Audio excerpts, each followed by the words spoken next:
Your main man coming back, Jack. Good old baby. Woo, my God. We're going to talk about my recent RPG pickups. So there's been a little bit of time. We haven't been picking up as much as we did off the buy-in sprees.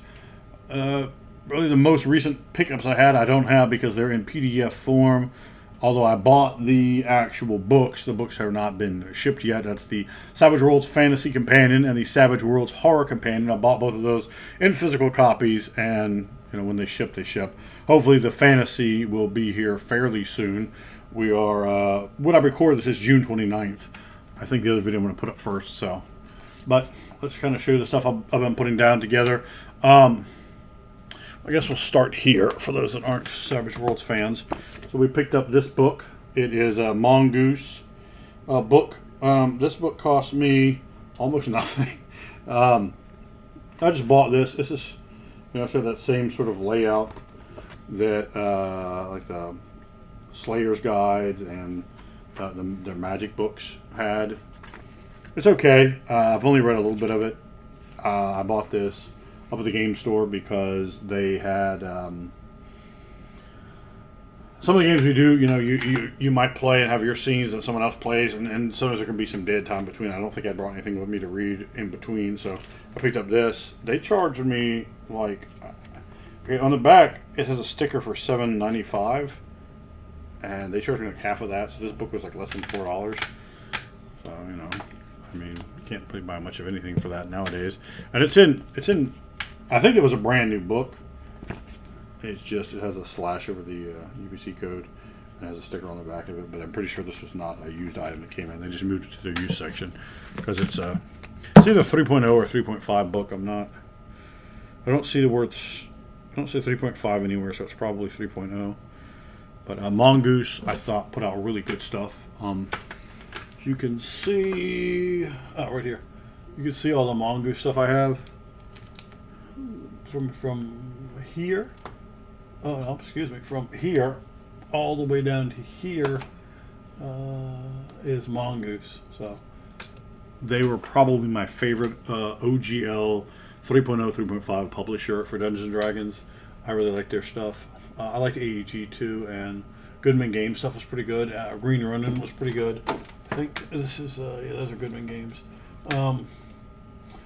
Yeah, so all those are pretty good, and there's a few others here that I have. Like you see over here, you can see this AEG books. We have a big run. There's a few of this line that I didn't really care too much about. Like there's a book for good. Like who wants a book for good? I got a book for evil. That's what I'm talking about. Yeah, so definitely some interesting stuff in the OGLs. One of the things I really liked initially with Wizards of the Coast. I thought, wow, that's pretty great. You're getting all these other creators in there making stuff, and of course, we saw the debacle that happened with that not too long ago. But now let's go on to Savage Worlds. Of course, you guys have seen me do a review of this book. We picked this up. I had to get this. The prices of this on eBay were really bad when it was out of print, and local game store didn't have any. None of the local game stores did. I went to all of them. None of them had it. I paid the cover price is $39.99, so they charge you that on the website plus like $11 to ship it. They do give you a free PDF to go with it though, so I guess that kind of covers it. I don't use PDFs almost at all. I will use a PDF if I don't have the actual book yet, but I buy the books. I like physical books. I like books. So PDFs I don't really have any use for, but we got that. So a little more than I would like to pay for it. I'm not sure. I think they might not have charged me tax on it, which helps to offset the extra $11. It's basically an extra $11 to pay for nothing because I go in the game store and buy that book. Just buy it, right? They have them sitting up at my game store right now, so I could just go in there and pick them up at cover price and not have to pay an extra $11. So if I didn't have to pay tax and I got a PDF, that's not quite worth it, but I mean, it's something, I guess, right? So let's talk about this. I picked this up. This book is fucking enormous. You can see this. This is a like a third-party publisher. It says RPG Objects, Mistawood, MISD Wood, Woo. Mr. Woo. No, it's WOOO. I thought that last one was a D. It's a little dim. I think, and you guys let me know if I need more lighting in the videos. To me, it looks like the videos are lit well, but I'm kind of over here in a corner. I have like a real RP or real YouTuber like lighting system. I just don't ever use it because I don't feel like the video needs more light. And then, like, you can overlight yourself, and nobody really wants to look at that. So, yeah, this is a enormous book. This was, I think, $50. I bought this one off of Amazon, and I got my friend the Moon. I got him one for his birthday because I thought this was kind of neat. It's called Darwin's World.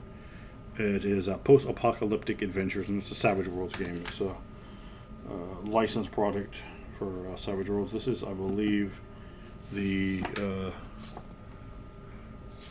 Adventure Edition. Yeah, I believe this is the Adventure Edition.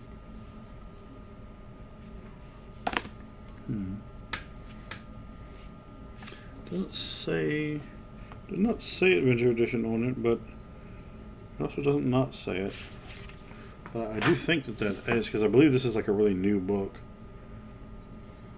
Yep, yeah, it's Savage Worlds Adventure. It says on the back.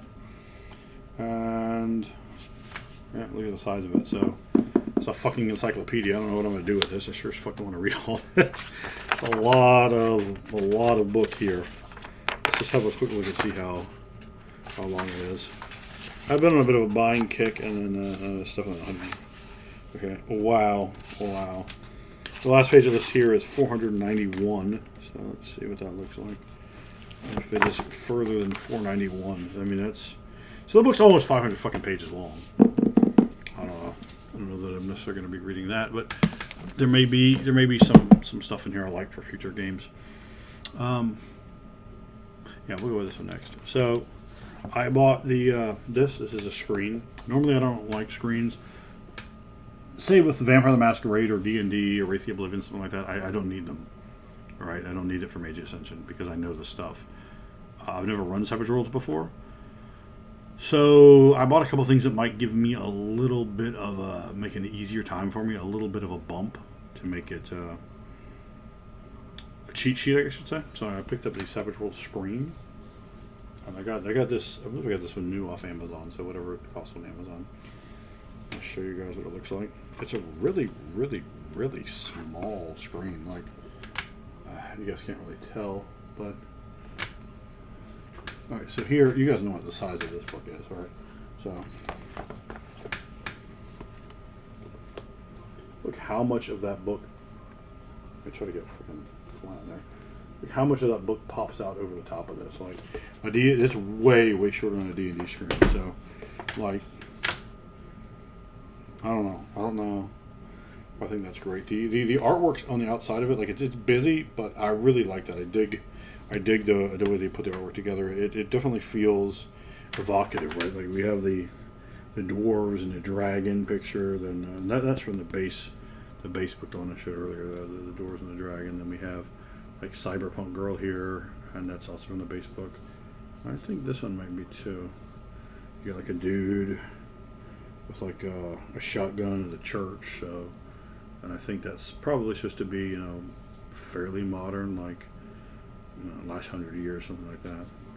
Then we have just some type of city here, very gothic looking. Moon. On the other side, we have, I guess that's supposed to, I'm not sure that's supposed to be red or not. I'm pretty sure that is. And she's got like a lion, male lion with it for some reason. And then this is like, I don't know if you can really see it, but the artwork's pretty cool here. Picture of like a hologram coming up. Then we have, okay, so that is red right there for sure. And there's like a demon there with her. And then you have Gabe right here. I believe that is Gabe. Yeah, I believe so. Yeah, he's shooting. I don't know if there's a giant spider. I'm not sure what that's meant to be.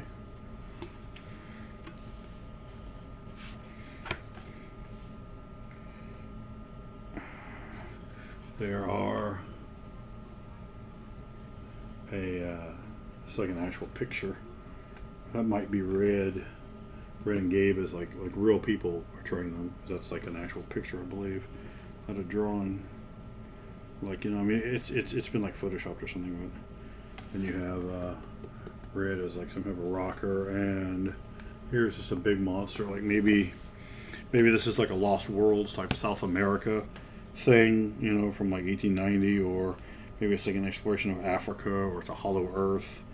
I don't really fucking hate people that believe shit like that for real, because it pisses me off, and like I don't necessarily want to use that in my games when that's like a foolish conspiracy theory nonsense. I mean, really, like, fucking throw yourself off a building if they believe that type of shit nonsense. Like, come on, dude. But you know, it kind of sucks because those are all cool fantasy concepts, but when people start taking that and making that like their reality, you know, when you're about fucking imbecility, that's a bit of a problem. Anyway, it's inside. I'll show you this. Not gonna rant too much. You can see some of the stuff in here. You know, injury tables, damage. It's got vehicle critical hits, out of control table, object hardness table, creative combat, damage, injury table, bullet per rate of fire. That's a nice thing to have down here. Reaction table. The reaction table, that can be nice. You know, I'm not a random roller, but I know some people are into that. Okay, so yeah, so here we're combat options and situational rules. So that's very helpful. Fatigue, called shots, cover, all these little rules, which you might not like. These are rules that are hard to remember, particularly if you play in a game where you don't roll dice all the time. Like, I tend to be probably light on the side of rolling dice, which means you use the rules less. The less you use the rules, the less they're enforced. You know, it doesn't really help you get better at things not doing them, right? So a lot of extra things here. It doesn't look like there's certain things that probably could be on here. Like, it doesn't look like there's big weapons tables and things like that, which you would probably see on the side of like a DMG screen. Because the thing is, in all honesty, it probably needs to be a little bigger. It's nice. I don't know if this is cardstock. It's definitely cardboard. But I mean, it feels thicker than a D&D screen. At least the old ones. I don't really know what more modern stuff feels like. You know, when I'm talking D&D screens, I'm talking like AD&D. So I guess we're a long time past from them. And it come with this book, Mini Settings, which maybe I'll review the whole thing at some point.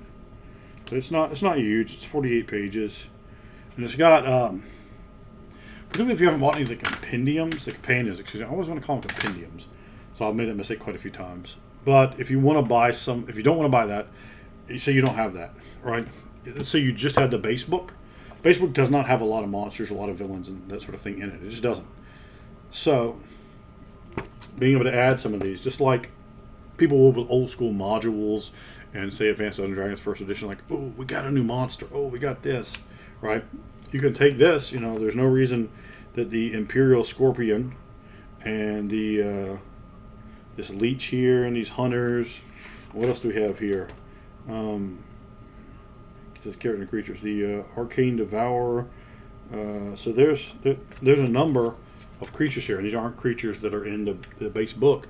So you could add that, and I think all of them are set up that way. So, and it's kind of different, right? These two look like they're a bit the same, and then these two are obviously very different, right? This is, let's see here. Do they not have a? That's weird. They don't. This doesn't have like a real proper back. Like, that's just like the last page of the book. It's not like a proper back. So there is something written about this. I think the blurb on it. So let's see here.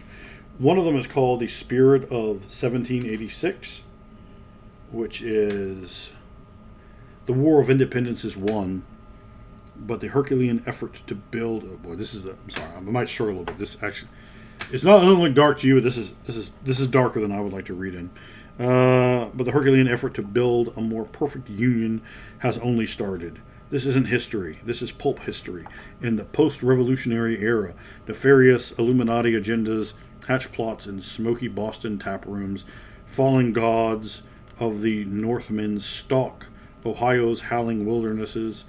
Risen ghosts abound. Against them, the Sons of Liberty wield diplomacy as well as muskets, but they also dabble in scientific philosophy and even magic, again with a K. Calm down with a K, bro. A handful have the blood of old gods in their veins, so load your flintlocks and gather your flats, sharps, and sundry supplies. The battle for liberty has just begun. Sorry if I didn't read that as smoothly as I would like. I'll blame on the poor luminescence here. So then you have you have that one, and let's just go to the Tesla's Ranger. So that one is, I think, this one, the Spirit of 1786. To me, that wouldn't be particularly appealing.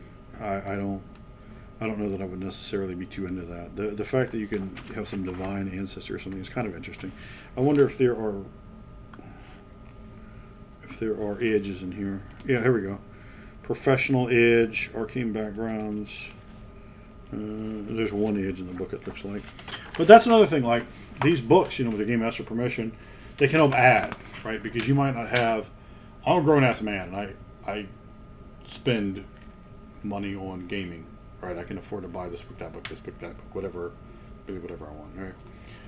But if you're like 15, right, I can also remember me at 15 buying game books. I'm like, so I got $30. Do I buy this and this, or do I buy this one? Or,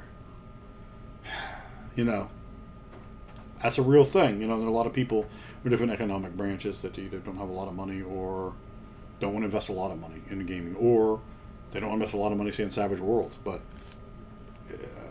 it gives you some bang for your buck with this book. So I'm just sort of looking at it here. The occultist edge is in here. Keen background. Oh, here we go.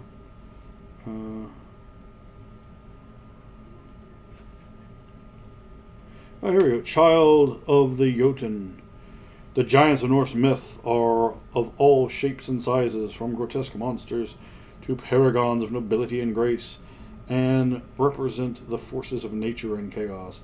Those descended from the Jotun show a similar degree of physical variations, except for the traits they all share: enormous strength, fists like rocks, and a tendency towards irrational fears.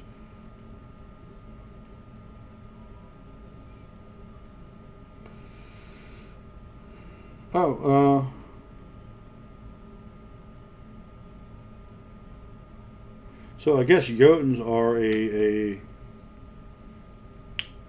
child of Ulfar. So yeah, okay.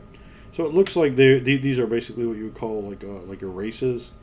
So you would not be a human if you're a child of Jotun, or a child of Ulfar, or a child of the Vanir, child of the Aesir. Oh, okay. That's actually quite interesting. This I'll read, because that might actually be stuff that I quite like. And this is an official Savage Worlds book. It's not like a third publisher. So you have that one. Then you have the Tesla Rangers, which I think would be this one. And these are all little mini settings you can play. Obviously, you can add more to them, but I mean, if a setting itself, if the entire of a setting has like 10 pages, that's not that much information. And I mean, the font isn't like small on these books, nor is every little last space. The space there is still open. Every little last space isn't used. There is artwork inside these things, so it's fairly scant on the actual word count. So to make an entire setting, and I get not everybody wants to run a year, 2 years, 3 years, 4 years like I am going to run when I run a game, but a lot of people might want a bit more than that, and I don't know if there's much that could supplement Spirits of 1786. Now, the Tesla Rangers, I believe there is a Savage Worlds setting it's not an official Savage Worlds. I think it's one of the what do they call them, aces that put it out.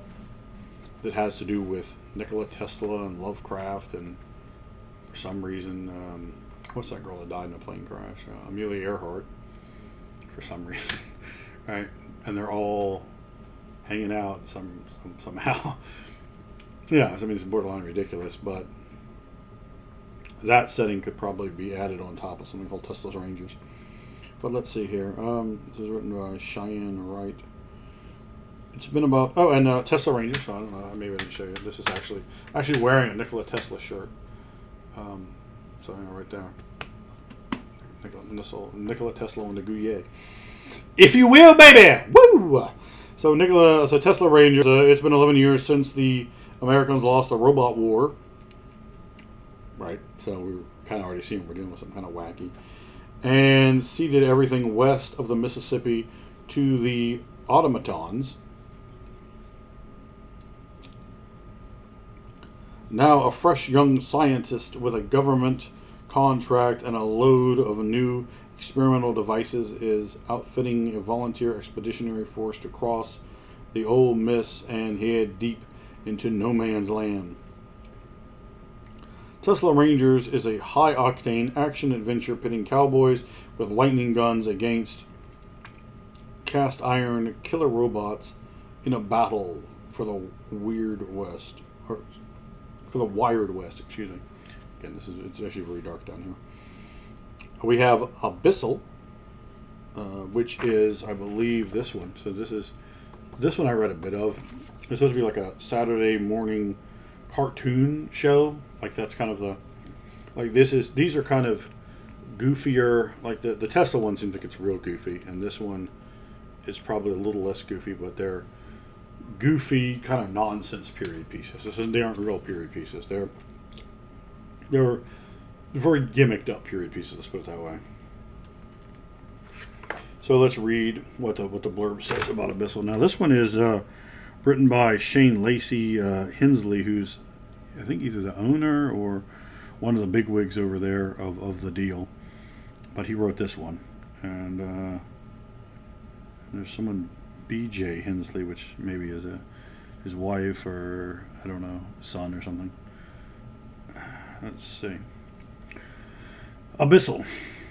A family of explorers joins a United Nations expedition to explore a mysterious event at the bottom of the Marianas Trench.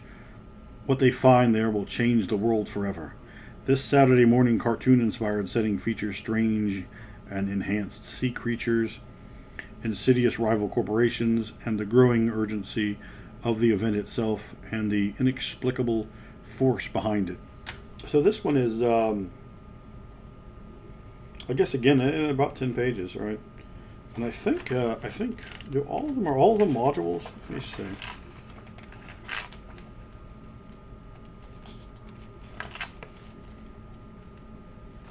Yeah. Okay. So they all have.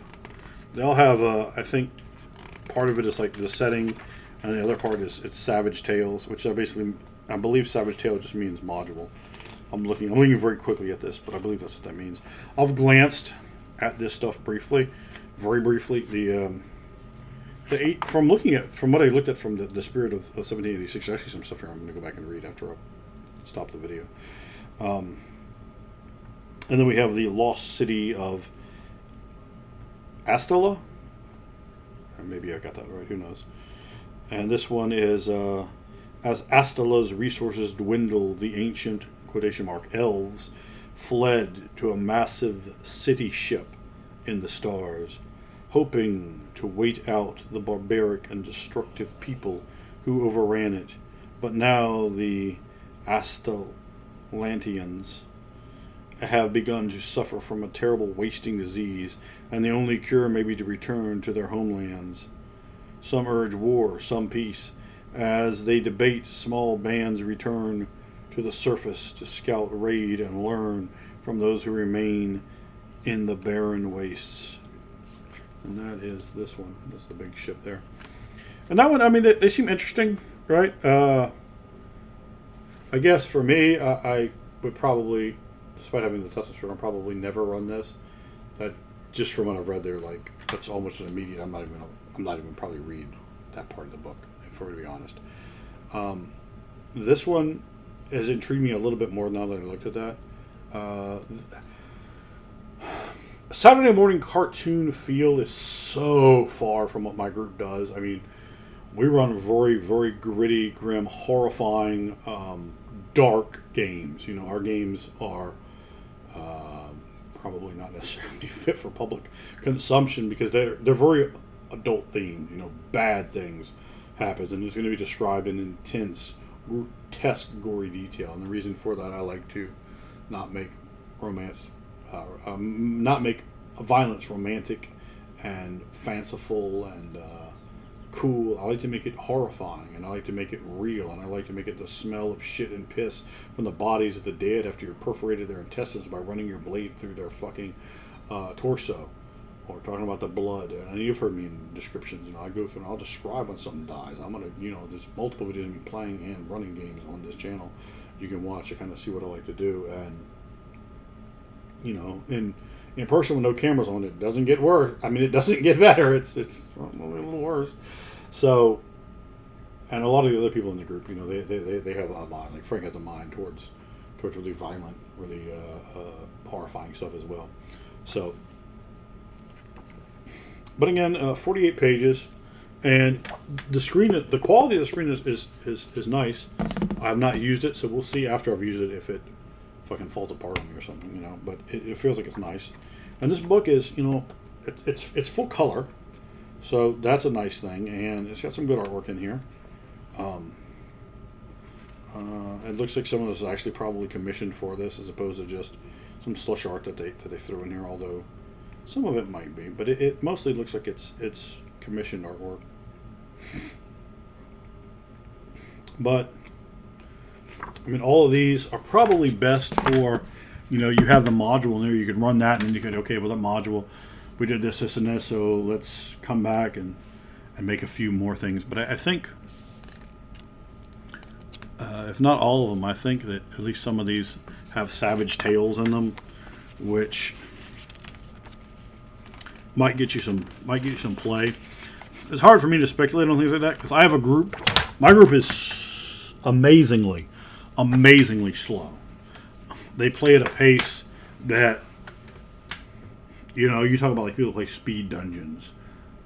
Our group would still be in the first room at the end of the time. Like we would, you know, we're going to ask questions, we're going to describe, we're going to talk, we're going to role play. Because we're there to talk to each other. We're there to role play in character. We're there to role play with NPCs. We're there to ask questions or explore the environment. That's the kind of thing that my group is really into. We like story. We like adventures. We like that stuff. We like a lot of that stuff too. There's certain things that in role-playing games I don't like, but I certainly like the role-playing. You know, I'm there to think like my character. I'm there to escape and to be somebody else for a little while. And that's sort of the vibe of my players. That's, you know, or when I'm a player, because we have 4 groups. We have 4 games running, and each one of them is. We do each one of them once every 2 weeks. One of them has been falling way behind that mark, so you know we're a little. So we end up being once every 4 weeks is the set, and sometimes they don't all fire every single time. So we're a little bit under pulling it off perfectly in the case of a year. But normally we play twice a week, always on Friday, and then every other Saturday, and right now every other Sunday. So that's how the group is going. The other 2 aren't books, but we have status cards. Very rarely do I ever indulge in things like this, but I thought, you know, I'm going to do this new game, and I want to do this. And these are I bought these brand new. I bought these off Amazon, I think. So they have this picture on the back of them. So for some reason they have like a deck of cards. It seems, I don't know. I guess it's better than just making it like a black back or something, but it'll tell you what Entangle does, what Distracted does, what Shaken does. So these are good, I think, for a new group, because Steve might know it best, the moon, and then I definitely know it second best. And then after that, I think there's a pretty fucking big drop off, and some of the people haven't really played. They're going to be my Eldritch Size game, and I'm going to have maybe too many players. So, you know, there could be as many as 8 players in the game, which is a lot. And not all of them will have played in